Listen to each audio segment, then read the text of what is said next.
హెజ్బుల్లాపై Israel ప్రతాపం చూపిస్తోంది. బీరుట్పై క్షిపణులతో దాడి చేస్తోంది. ఈ దాడిలో హెజ్బుల్లా నెంబర్ 2గా ఉన్నటువంటి నేత ఇబ్రహీం అఖిల్ తో పాటుగా 12 మంది సీనియర్ కమాండర్లు మృతి చెందినట్టుగా ఇజ్రాయెల్ చెప్పుకొస్తోంది. మరొక 60 మందికి తీవ్ర గాయాలు కలిగినట్టుగా చెప్తోంది. కానీ ఇబ్రహీం అఖిల్ మృతిని ధృవీకరించలేరు హెజ్బుల్లా ప్రత్యేక దళం రద్వానాకు గతంలో అఖిల్ నాయకత్వం వహించారు. ఇక 1983 బీరుట్ బాంబు దాడుల్లో వాంటెడ్ గా ఉన్నారు ఇబ్రహీం అఖిల్. ఇక 1983 బీరుట్లో బాంబు దాడుల్లో 300 మందికి పైగా మృతి చెందారు. ఈ మృతికి గల కారణం ఇబ్రహీం అఖిల్ గా తెలుస్తోంది. ప్రస్తుతం ఇబ్రహీం అఖిల్ ని మట్టు పెట్టామంటూ ఇజ్రాయెల్ చెప్తోంది. కానీ ఈ యొక్క విషయాన్ని హెజ్బుల్లా మాత్రం ధృవీకరించలేరు. తమ నాయకుడికి ఏం కాలేదన్నట్టుగానే హెజ్బుల్లా వ్యవహరిస్తోంది.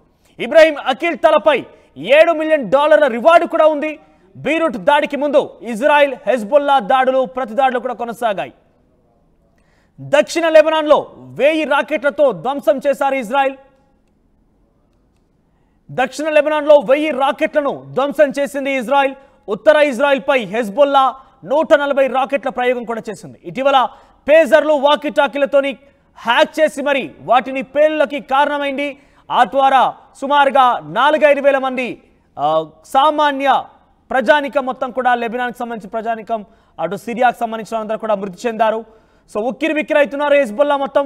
ఇక ఇజ్రాయెల్ వరుస దాడులతో హెజ్బుల్లా సంస్థ పెద్ద ఎత్తున ఇబ్బంది పడుతోంది. హెజ్బుల్లాకు సంబంధించినటువంటి నెంబర్ 2 నాయకుడిగా ఉన్నటువంటి వ్యక్తి ఇబ్రహీం అఖిల్ని కూడా మట్టు పెట్టాం. మరొక 12 మంది సీనియర్ కమాండర్లను 60 మందికి పైగా తీవ్ర గాయాలు కూడా చేశామంటూ ఇజ్రాయెల్ చెప్పుకొస్తోంది. కానీ ఇబ్రహీం అఖిల్ మాత్రం ఏం కాలేదు తమ నాయకుడికంటూ చెప్పుకొస్తోంది హెజ్బుల్లా.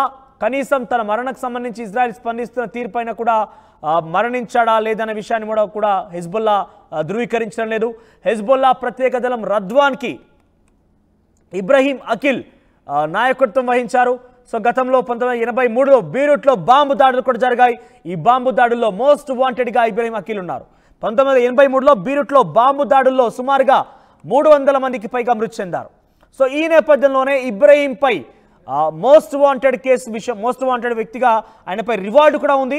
$7 మిలియన్ రివార్డు కూడా ప్రకటించారు. తాజాగా ఆయన్ని మట్టుబెట్టామని ఇజ్రాయెల్ చెప్తున్న నేపథ్యంలో కొంత హెజ్బుల్లా మాత్రం ధృవీకరించడం లేదంటూ చాలా క్లియర్గా అర్థమవుతోంది. ధృవీకరించడం లేదు, తమ నాయకుడికి ఏం కాలేదంటూ చెప్తోంది. ఎందుకంటే నాయకత్వమే దెబ్బతిన్న నేపథ్యంలో హెజ్బుల్లాపై మరింతగా వరుసగా భీకర దాడులు జరిగే అవకాశం ఉన్న నేపథ్యంలో తమ నాయకుడికి ఏం కాలేదన్నట్టుగా చెప్తోంది హెజ్బుల్లా.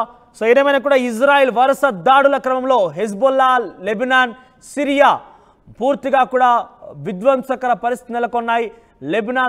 లెబనాన్ సిరియాలో అయితే వాకీటాకీలు, పేజర్లు వాటిని హ్యాక్ చేసి పేలుళ్ళు సంభవించే విధంగా ఇజ్రాయెల్ ప్రయత్నం చేస్తోంది.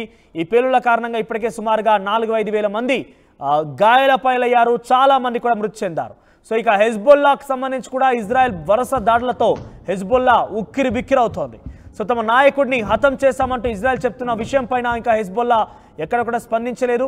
హెజ్బుల్లా గనక తమ నాయకుడి మరణ వార్తను గనక స్పష్టం చేస్తే మరింతగా కూడా నాయకత్వం లేని ఆ యొక్క వ్యవస్థ పైన పూర్తిగా మరింత దాడి చేసే అవకాశం నేపథ్యంలో ధృవీకరించడం లేదంటూ కూడా తెలుస్తోంది. సో ఏదేమైనా కూడా హెజ్బుల్లా ఇజ్రాయెల్ దాడి కారణంగా ఉక్కిరి బిక్కిరి అవుతున్న సిచ్యువేషన్ మనకు కనబడుతోంది. ఇజ్రాయెల్ ఇటు లెబనాన్, సిరియాపై దాడి కొనసాగిస్తూనే హెజ్బుల్లాపై కూడా భీకరంగా దాడులు చేస్తోంది.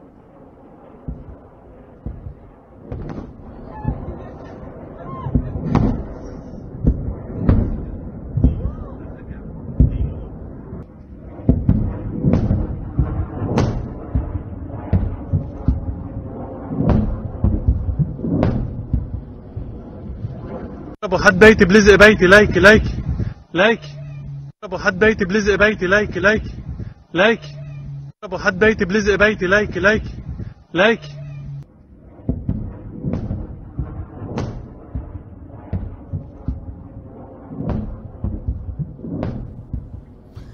ఇజ్రాయెల్ చేసేటువంటి వరుస దాడులు ప్రపంచాన్ని ఆశ్చర్యానికి గురి చేస్తున్నాయి, కొంత ఆవేదనకు కూడా గురి చేస్తున్నాయి. ఎందుకంటే ఈ దాడుల కారణంగా 3వ ప్రపంచ యుద్ధం వస్తుందేమో అనుకుని అనుమానాలు కూడా వ్యక్తమవుతున్నాయి. మరోవైపు ఏకంగా గృహోపకరణాలు అంటే ఇక్కడ పేజర్లు కావచ్చు, వాకీటాకీలు కావచ్చు, ఎవరికి వారు పర్సనల్గా కొనుగోలు చేసేటువంటి పరికరాలు ఇవన్నీ కూడా వాటిని సైతం వాటిని అమ్మకానికి చేపట్టేటువంటి లేకుండా తయారు చేసేటువంటివి ఆ సంస్థల దగ్గరికి వెళ్ళి ఒప్పందం కుదుర్చుకొని వాటికి దగ్గర కొన్ని పేలుడు పదార్థాలు వాటిలో మిక్స్ చేసి ఉంచి ఆ బ్యాటరీలు హీట్ ఎక్కే రకంగా హ్యాక్ చేసి హీట్ ఎక్కిన తర్వాత పేలుడు కారణమవుతున్నాయంటే ఎంతటి స్థాయిలో ఇజ్రాయెల్ విధ్వంసకాండను సృష్టిస్తుందో ఈ యొక్క కొన్ని ఉదాహరణలు చూస్తే మనకు అర్థమవుతోంది. గృహోపకరణాలను టార్గెట్ చేసి ప్రజానికానికి ఏమవుతుంది, ఏ రకంగా జరుగుతుందో అర్థం కాకుండానే అందరినీ మట్టుబెట్టే ప్రయత్నం చేస్తున్నారు. హెజ్బుల్లా పైన ఇదే స్థాయిలో భీకరంగా దాడులు కొనసాగుతున్న నేపథ్యంలో వారి హెజ్బుల్లాకు సంబంధించిన నెంబర్ 2 నాయకుడుగా ఉన్నటువంటి ఇబ్రహీం అఖిల్ పైన మరొక 16 మంది సీనియర్ కమాండర్ల పైన 300 మందికి పైగా గాయాల పాలయ్యే విధంగా ఇజ్రాయెల్ దాడి చేసినట్టుగా తెలుస్తోంది. ఇజ్రాయెల్ ఏకంగా ధృవీకరించేసింది. ఇబ్రహీం అఖిల్ హెజ్బుల్లా నేతగా ఉన్నటువంటి ఇబ్రహీం అఖిల్ని మట్టు పెట్టామంటూ ఇజ్రాయెల్ చెప్తోంది. కానీ హెజ్బుల్లా మాత్రం ఈ విషయంపై స్పందించడం లేదు.